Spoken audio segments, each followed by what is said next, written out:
ఓం శ్రీం హ్రీం క్లీం గ్లౌం గం గణపతయే నమః వరవరద సర్వజనం మే వశమోనయత్ స్వాహా. ఓం ఐం హ్రీం శ్రీం శ్రీమాత్రే నమః శివశక్త్యైకరూపిణ్యై ఓం నమః శివాయ. ఓం ఓం ఓం శ్రీ గురుభ్యో నమః. ముగిలచర్ల వేణుగోపాల దత్తాత్రేయ స్వామినే నమః. ఓం దివ్యజ్ఞాన గురూజీ దేవ్యై నమః. దివ్యజ్ఞాన గురూజీ నేను దివ్యజ్ఞాన యోగిని నమః. ఓం ఓం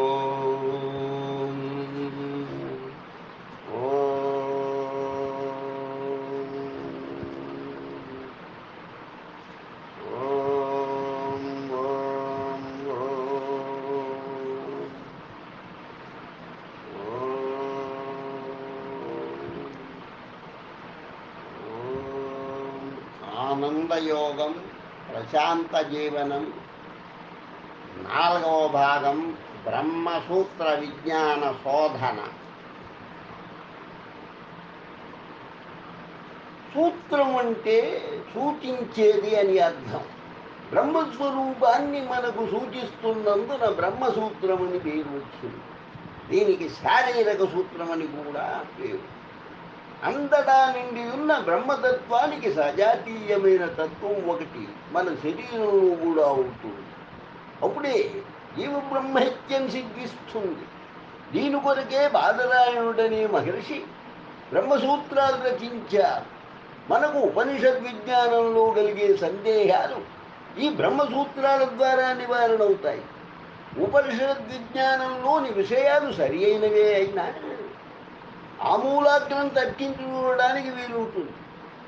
అవి స్థూల నిఖనన న్యాయంగా మన బుద్ధిలో నిలిచిపోతాయి. తర్కం అనగానే కేవలం శుష్కతర్కం కాకుండా కృత్యనుకూల తర్కం కావాలి. తర్కం అనేది ఉపకరణం మాత్రమే. పూర్వం మహర్షులు బ్రహ్మతత్వాన్ని తమ తపస్సమాధిలో ప్రత్యక్షంగా దర్శించారు. ते ध्यानयेगानुगत अपश्यन् देवात्मशक्तिं स्वगुणैर्निगूढां. శ్వేతాశ్వతరోపనిషత్తు కాలమా, స్వభావమా, నియతియా, యదృచ్ఛయా ఏది ఈ జగత్తుకు కారణమని అనేక విధాలా చర్చించి తెలుసుకోలేక చివరకు అందరూ కలిసి సమాధిలోనే దాన్ని దర్శిస్తారు. బ్రహ్మజ్ఞానం ఉపనిషత్తుల ద్వారా కలిగినప్పటికీ సందేహ నివృత్తికై తార్కిక విశ్లేషణ బ్రహ్మసూత్రాల్లో ఉంటుంది. సాధనకు విశ్వాసాన్ని దృఢం చేస్తాయి. ఇవి మొత్తం 555 సూత్రాలు. అధాతో బ్రహ్మ జిజ్ఞాస అనే సూత్రంతో ఆరంభమై అనావృత్తి శబ్దనావృత్తి శబ్దాత్ అనే సూత్రంతో సమాప్తమవుతాయి. ఇవి 4 అధ్యాయాలుగా ఉన్నాయి. సమన్వయం, అవిరోధం, సాధన, ఫలం, ఈ విషయాలన్నింటినీ మనం సంగ్రహంగా పరిశీలిద్దాం. 1 సమన్వయం. జగత్తుకంతటికీ బ్రహ్మమే కారణం అని సమన్వయం చేస్తుంది. అధాతో బ్రహ్మ జిజ్ఞాస అనేది ఇందులో మొదటి సూత్రం. తెలుసుకోవాలనే ఇచ్ఛకే, కోరికకే జిజ్ఞాస అని పేరు. మన జీవితంలో సాధింపబడే అర్థం కామం వల్ల ఐహికమైన సుఖాలను మాత్రమే అనుభవిస్తాం. ఇవి తాత్కాలికం, పైగా దుఃఖంతో కూడుకుంటాయి. ఆముష్మికమైన ధర్మం వల్ల పుణ్యలోకాలు ప్రాప్తించినా తిరిగి జన్మకు హేతు అవుతుంది. ధర్మార్థకామాల వల్ల సుఖాభాసే కానీ నిజమైన సుఖం లేదు. దుఃఖ స్పర్శ కూడా లేనిదే నిజమైన సుఖం. దీన్నే ఆనందం అంటారు.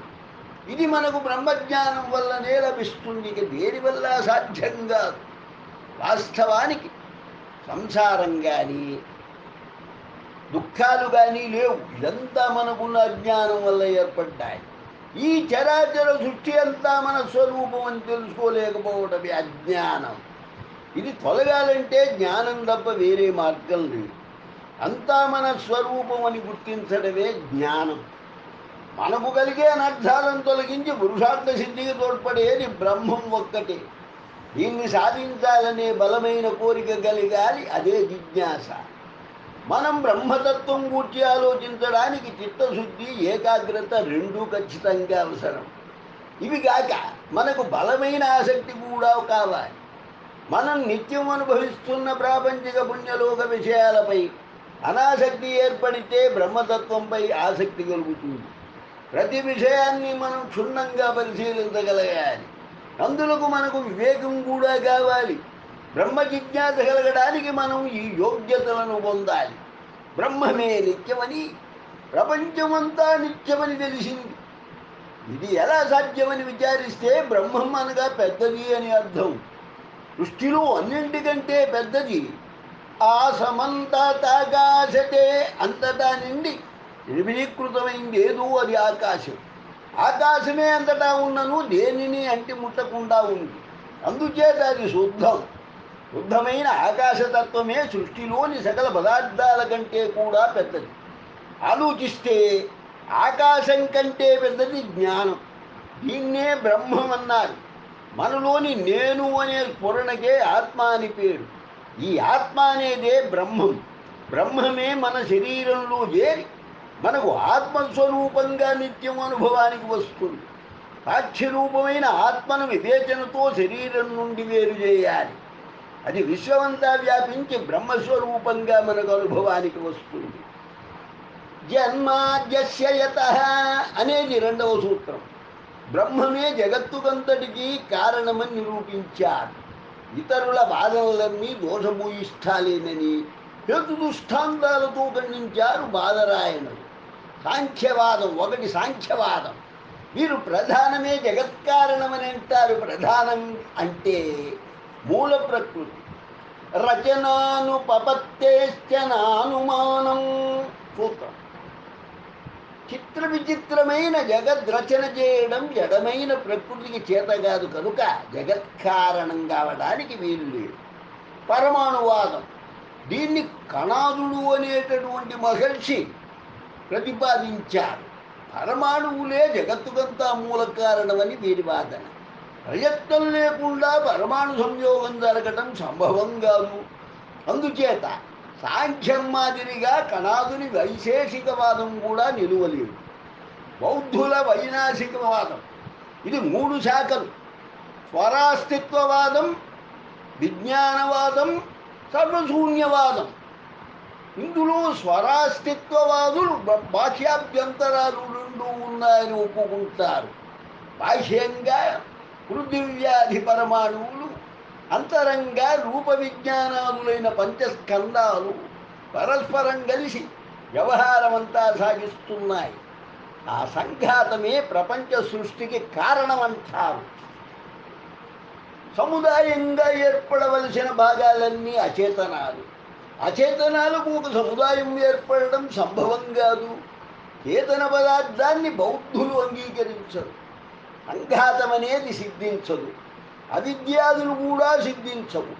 వీరు క్షణభంగవాదులు. అనగా ఏ పదార్థమైనా ఒక క్షణకాలమే ఉండేదని వీరి సిద్ధాంతం. కావున స్థిరాస్తిత్వవాదనం చల్లదు. విజ్ఞానవాదులు చెప్పే అంతరంగమైన విజ్ఞాన స్వరూపమే ప్రధానమంటారు. క్షణికవాదమైన విజ్ఞానవాదం కూడా సరి అయింది కాదు. ఇక శూన్యవాదానికి అవకాశమే లేదు. అందుచేత బౌద్ధవాదాలు మూడు వృధా అయినాయి. నాలుగవది జైనవాదం, దిగంబర దర్శనం. జీవాజీవాదులై 7 పదార్థాలను పరిగణిస్తారు. వీటన్నింటినీ నిర్ధారణ చేయడానికి సప్తభంగీ న్యాయం అని ఒక న్యాయాన్ని చెబుతారు. నిశ్చయ జ్ఞానం లేని ఈ సిద్ధాంతంలో శరీరాదులు మాదిరి జీవుడికి హాని వృద్ధులు ఏర్పడి ఇది ఇక ఆత్మ కాదు, ఆత్మ లేకపోతే బంధ మోక్ష వ్యవస్థకు అర్థం లేదు. కాబట్టి జైన దర్శనం కూడా సరిపోదు. ఇంతవరకు సాంఖ్య వైశేషిక బౌద్ధ జైనవాదాలను పరిశీలించాం.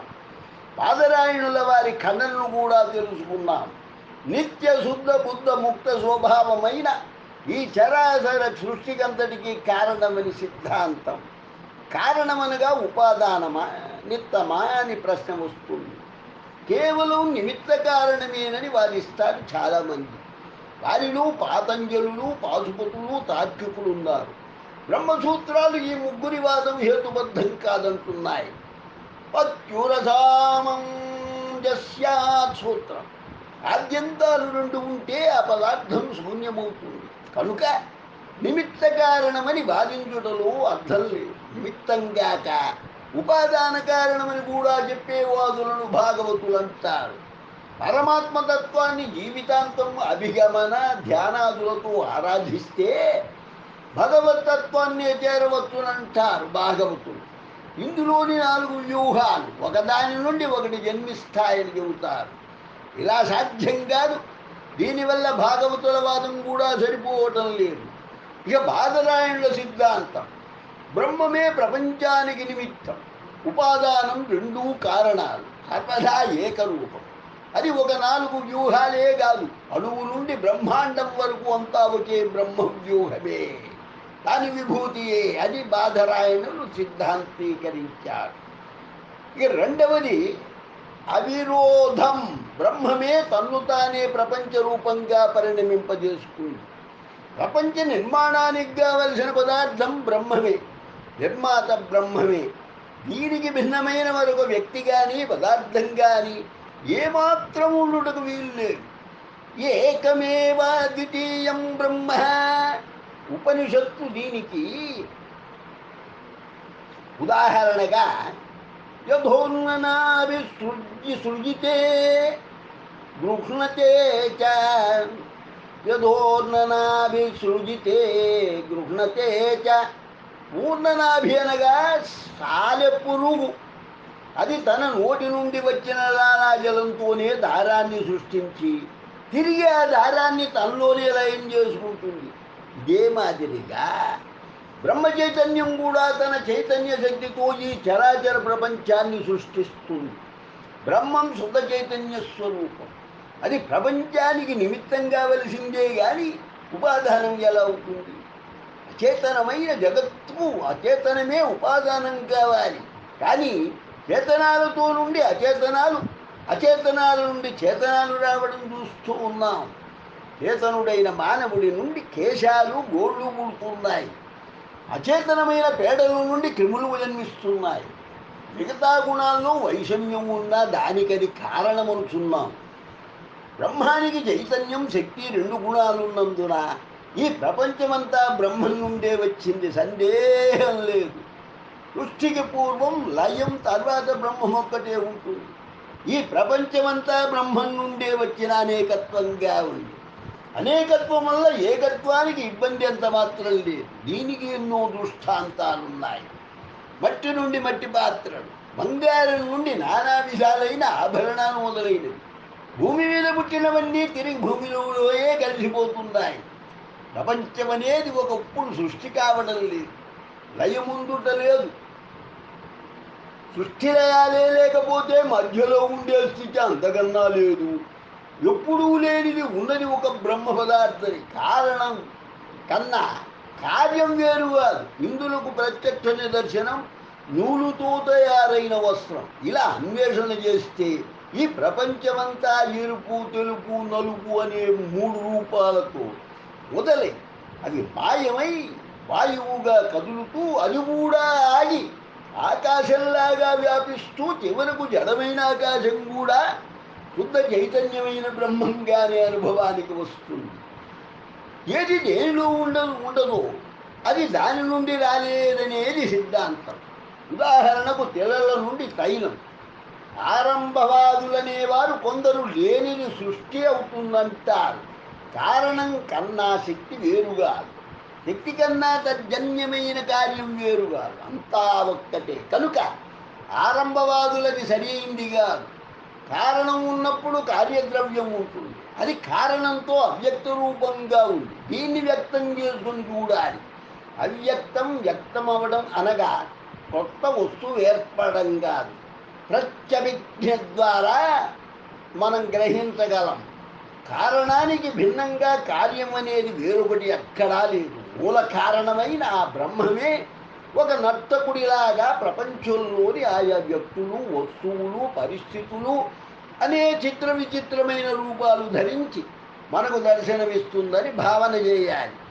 ఎన్ని రూపాలు ధరిస్తున్నా అవన్నీ కేవలం అభాసే గాని వాస్తవంగా ప్రత్యక్షంగా కళ్ళకు కనిపిస్తుంటే ఆభాస అని ఎలా అనుకుంటాం అనగా, ప్రతి పదార్థానికి లోకంలో ఒక శక్తి ఉన్నట్లే బ్రహ్మ పదార్థానికి ఉంది. అది అందుకే బ్రహ్మం సర్వజ్ఞం సర్వశక్తి సంపన్నం అని వర్ణిస్తాం. ఇందులో జ్ఞానం స్వరూపమైతే శక్తి దాని ఐశ్వర్యం. ఈ ఐశ్వర్యాన్ని విభూతి అంటారు.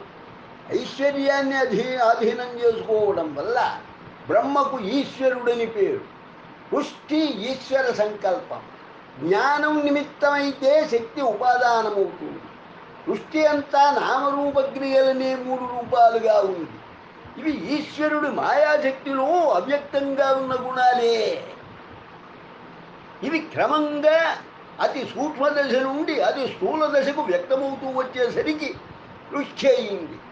మొదటి నుండి చివరి దాకా ఉన్న పదార్థం ఒక్కటే, అదే బ్రహ్మ చైతన్యం. ప్రపంచం వాస్తవంగా ఏర్పడలేదు, ఏర్పడిందని పరిణామవాదులు కొందరు వాదిస్తారు. ఉపనిషత్తులన్నీ సృష్టి అవిద్యాకల్పితం, అవిద్యాకల్పితం వాస్తవంగా జరగలేదని ఘోషిస్తున్నాయి. మాయనే ప్రధాన కారణం. జరగకపోయినా జరిగినట్లు కనిపించడమే మాయ. ఉదాహరణగా ఎండమావుల్లో నీళ్లు ఉందని చెప్పలేం, లేదని చెప్పలేం. ఈ ప్రపంచం కూడా అంతే. ఇది ఆరంభం కాదు, పరిణామం కాదు. దీనికి వివర్తం అని పేరు పెట్టారు. కారణం తన స్వరూపాన్ని ఏమాత్రం వదిలిపెట్టకుండా కార్యరూపంగా కూడా కనిపిస్తే అది వివర్తం. అంతకు ముందున్న పదార్థమే లేకపోయినా ఉన్నట్లు కనిపిస్తుంది. దీన్ని తదాత్మ్య సంబంధం అంటారు. ఒక పదార్థం మరో రూపంలో ఉంటుంది, రెండవ రూపాన్నే కార్యం అంటున్నాం. దీనికి సంస్థానం అని పేరు. మంచుగడ్డ కరిగితే నీరవుతుంది, మరిగితే ఆవిరవుతుంది. నీరనేది స్వభావం, మంచు ఆవిరి దాని సంస్థానాలు. స్వభావం అనగా తన రూపంలో తను ఉండటం. తన రూపంలో తాను ఉంటూనే అనేక రూపాల్లో కూడా ఉండగలుగుతుంది. అలా ఉండగలగడానికి నిమిత్తం దాని శక్తి. ఈశ్వరుడిలో శక్తి అఖండంగా ఉంది. శక్తి ప్రభావం చేత చైతన్య రూపంగా ఉంటూనే నామ రూపాత్మకమైన జగత్తుగా కూడా మనకు కనిపిస్తుంది. అమూర్తం ఏకమైన చైతన్యమే మూర్తంగా అనేకంగా భాషించడానికి గల కారణం కూడా శక్తి ప్రభావమే. పరమేశ్వర శక్తి అచించమైంది. మట్టిలో ఎన్నో పదార్థాలుంటాయి. విత్తనం మొలకెత్తితే ఎన్నో విధాలవుతుంది. ఈ విధంగానే ఏకం అనేకమవుతుంది, అమూర్తం మూర్తమవుతుంది. ప్రతిరోజు మనమంతా అనుభవించే స్వప్నాలే నిదర్శనం. స్వప్నంలో కనిపించినవి జరిగినవి అంతకుముందు లేవు. మనకెలా అనేక విధాలుగా అనుభవంలోకి వచ్చిందో అదే మాదిరిగా పరమేశ్వరుడి మాయాశక్తి అనేక రూపాలుగా వ్యక్తమై భాషిస్తుంది. శక్తికి గొప్ప ప్రభావం ఉంటుంది. ఇక ఇంద్రజాలకుడి ఇలాగా మనకు అంతుపట్టం. ఇతని మాయనే మనకు అర్థం కాదు, ఇక ఈశ్వరుడు మాయ ఎలా అర్థమవుతుంది? అందుకే దీన్ని అనిర్వచనీయం, అవాంగ్మాన సగోచరం అన్నారు. వ్యావహారికంగా ప్రపంచం ఉంది, పారమార్థికంగా లేదు. దీనివల్ల పరమేశ్వరుడు ఏకత్వానికి బాధ లేదు. అది ఉన్న తత్వం అబాధితం, అద్వితీయం. ప్రశ్న: అద్వితీయమైన తత్వం అద్వితీయంగానే ఉండాలి కదా. ఈ ప్రపంచాన్ని సృష్టించడానికి ప్రయోజనం ఏమిటి? ఇదంతా సమాధానం. ఇదంతా కేవలం ఒక లీల, ఒక వినోదం అని చెబుతారు అభిజ్ఞులు. మన స్వభావంతోనే ఏవో చేష్టలు చేస్తుంటాం. ఇది బ్రహ్మ స్వభావం, పెద్ద చైతన్యం. రాశీభూతమైనప్పుడు అందులో ఏదో ఒక మార్పు జరిగే అవకాశం ఉంది. ఉదాహరణకు సముద్రం, అలలు. ప్రశ్న: సముద్రం ఒక జడ పదార్థం, దానిలో ఒక సంక్షోభం ఏర్పడినా అర్థం ఉంది. బ్రహ్మం పరిపూర్ణ చైతన్యం కదా. బ్రహ్మానికి వినోదమే గాని సృష్టిలోని ప్రాణికోటికి ఎంతటి దురంతమైన విషాదం కించిజ్ఞుడైన మానవుడికే లేని నిర్దాక్షిణ్యం, పక్షపాతం సర్వజ్ఞుడైన బ్రహ్మకెలా సంభవం? నిజమే, అది బ్రహ్మానికి కాదు పక్షపాతం, ఆయన మాయాశక్తి. ఆ శక్తిని కూడా కాదు, ఆ శక్తి వల్ల సృష్టి అయిన జీవులు. పరమేశ్వరుడు ఒక మేఘం లాంటి వాడు, అంతటా వర్షిస్తాడు. లోపం క్షేత్రాదుల వైషమ్యం. అలాగే పరమేశ్వరమైన మాయాశక్తి అంతా సమంగానే ప్రసరిస్తున్నా ఆయా జీవుల సుకృత దుష్కృతాలను బట్టి వారికి సుఖ దుఃఖాద్యనుభవాలు ఏదో విధంగా ప్రాప్తిస్తున్నాయి. పరమేశ్వరుడు ఉదాసీనుడు, రాగద్వేషాలు లేవు, అంతా జీవుల కర్మఫలమే. ప్రశ్న: మొట్టమొదటి జన్మలో జీవులందరూ పరిశుద్ధులే కదా, ఏ కర్మ చేయడానికి అవకాశం లేదు. ఇందువల్ల ఈ సుఖదుఖ వైషమ్యం ఎలా ఏర్పడింది? మొట్టమొదటి జన్మ అంటూ లేదు, సృష్టి అనాది. ఈశ్వరుడితోనే మాయమవుతుంది, ఈశ్వరుడితోనే మాయ ఉంది, ఈశ్వరునితోనే మాయ ఉంది, మాయ కూడా అనాది. దీనివల్ల ఏర్పడిన ఈ సృష్టి కూడా అనాది. అందుకే కర్మ వల్ల జన్మ, జన్మ వల్ల కర్మ, ఇలా ప్రవాహం న్యాయంగా వస్తుందని అర్థం. దీనికి సంసారం అని పేరు. సంసారతీతి సంసార, ఎడతెగకుండా ప్రవహించేది అని అర్థం. కనుక జీవులందరూ అనాదికాలం నుండి కర్మలు చేస్తూనే ఉన్నారు. ప్రతి జన్మలో తత్ఫలమైన సుఖ దుఃఖాలు అనుభవిస్తూనే ఉన్నారు. ప్రశ్న: జీవుడు ఎవరు? ఎక్కడి నుండి వచ్చాడు? జీవుడు కర్మ చేయడం ఏంటి? తత్ఫలితంగా జన్మ ఎత్తడం ఎందుకు?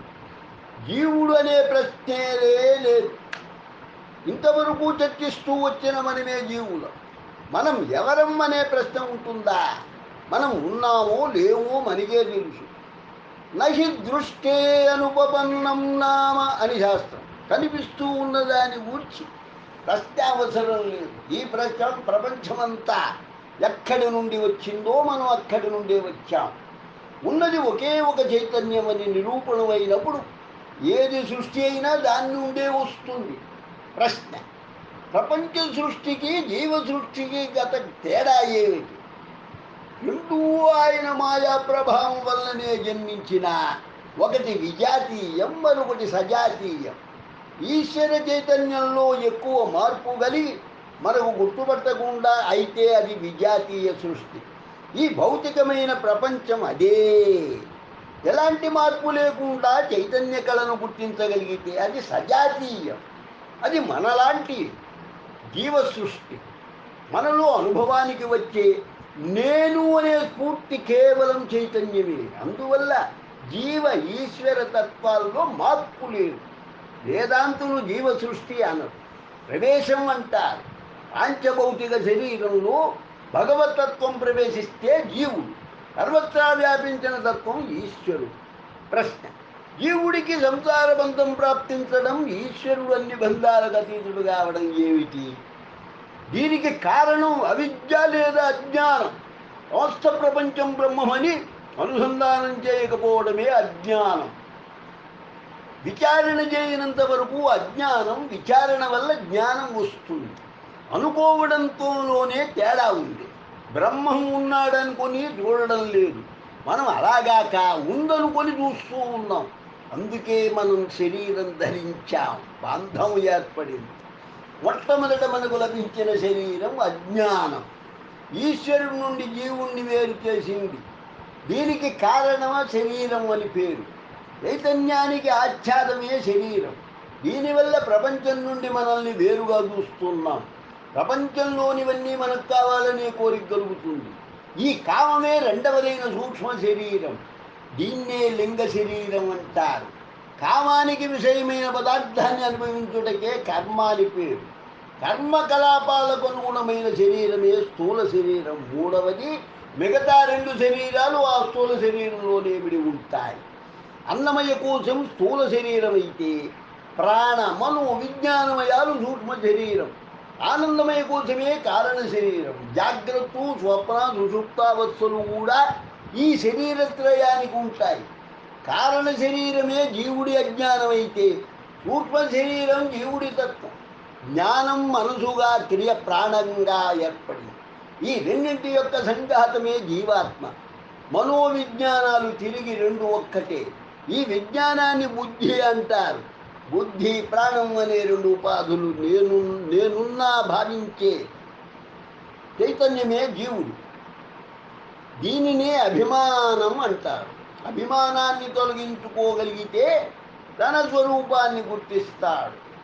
జీవుడుగాక ఈశ్వరుడు అవుతాడు. కర్తృత్వ భోక్తృత్వాలు రెండింటి వల్ల జీవుడికి సంసార బంధం ఏర్పడింది. మనం ఆచరించే కర్మలు రెండు విధాలు, ఒకటి ధర్మం, రెండు అధర్మం. స్వార్థ పరార్థాలతో ధర్మాధర్మ కర్మలు హెచ్చుతగ్గులవుతూ ఉంటాయి. ప్రతి కర్మకు ఫలితం తప్పక ఉంటుంది. అభిమానం వల్ల మనం చేసే కర్మలకు ఫలితం తప్పక మనమే అనుభవించి తీరతాం. ఒకవేళ వెంటనే కాకపోయినా మరణానంతరం మరొక చోట అనుభవించాల్సిందే. కర్మఫలం ఎక్కడ ఉంటుంది, ఏముంటుంది? ఈ ప్రకృతిలోనే ఎక్కడో ఒక చోట రహస్యంగా ఉంటుంది. దీనికే అపూర్వం, అదృష్టం అని పేరు. ప్రశ్న: మరణం తర్వాత శరీరం ఉండదు కదా, ఎలా అనుభవిస్తారు? స్థూల శరీరం పోతే సూక్ష్మ శరీరం ఉంది కదా, దీనికి 17 అంగలున్నాయి. ఇందులో మన ప్రాణాలు రెండు అమూర్తాలు. ఇంద్రియాలు మాయా ఇంద్రియ శక్తులే కనుక అవి అమూర్తాలే. ఈ శరీరం కంటికి కనిపించదు. స్థూల శరీరం నుండి సూక్ష్మ శరీరం మరణం తర్వాత ఒక క్రమపద్ధతిలో వస్తుంది. ఇంద్రియ వృత్తులన్నీ ఒక్కొక్కటే అస్తమించి మనోవృత్తి మాత్రమే మిగులుతుంది. మనసు కూడా బాహ్యేంద్రియ వృత్తులన్నీ గ్రహించి వృత్తి రహితమవుతుంది. ప్రాణం ఒక్కటే రాకపోకలు సాగిస్తుంది. జీవుడు అపంచీకృతమైన భూత సూక్ష్మాలను 5 ఆశ్రయించి ఉంటాడని అర్థం. ఆశ్రయం అంటే లయం కాదు. సమ్యజ్ఞానం కలిగి ముక్తి పొందే వరకు ఉపాధి సంబంధం ఉంటుంది. జీవుడు నశించడానికి వీల్లేదు. జ్ఞానోదయం కానంత వరకు అజ్ఞానం నశించదు. అజ్ఞానం తొలగనంత వరకు జీవభావం పోదు. సుషుప్తిలో మాదిరిగా శేషించి ఉంటాడు. జీవుడు బయటకు వెళ్ళే మార్గం మనస్సు ద్వారా తెలుసుకుంటాడు. ప్రాణం ద్వారా వెళ్తాడు. ఇందులో 4 మార్గాలున్నాయి. 1 నరకలోక మార్గం, 2 పితృలోక మార్గం, 3 దేవలోక మార్గం, 4 బ్రహ్మలోక మార్గం. ఈ 4 దేవలోక బ్రహ్మలోకాలకు వెళ్ళివారు హృదయ నాడీ ముఖంగా కపాల భేదం చేసుకొని సూర్యరశ్మిలో ప్రవేశించి చేరుతారు. బ్రహ్మలోకం చేరిన వారు తిరిగి రారు. దేవలోకాలు చేరిన వారు మాత్రం తిరిగి వస్తారు. వీరి దేవతోపాసకులు. రానివారు సగుణ బ్రహ్మోపాసకులు. పితృలోకం చేరేవారు కర్మిష్ఠులు. వీరు చితాధూమంలో ప్రవేశించి ఆ లోకాన్ని చేరతారు. దీన్ని చంద్రలోకం అని కూడా అంటారు. ఎలాంటి సత్కర్మలు చేయని పాపిష్ఠులు నరకలోకం చేరతారు. మరలా తిరిగి భూమి మీద జన్మిస్తారు. తిరిగి తమ సూక్ష్మ శరీరాల ద్వారానే ఆకాశాది పంచాగ్నులలో ఆహుతి అయి జన్మిస్తారు. దీన్ని పంచాగ్ని విద్య అంటారు. జన్మించినప్పటి నుండి ఒక ప్రక్క కర్మఫలాన్ని అనుభవిస్తూనే మరొక ప్రక్క మరలా లోకాంతరాలు జన్మాంతరాలు ఉంటాయి జీవుడికి.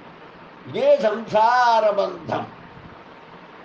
ఆగమ ప్రమాణంతో మనకు జీవుడికి జన్మలు లోకాలు ఉన్నాయని తెలుస్తుంది.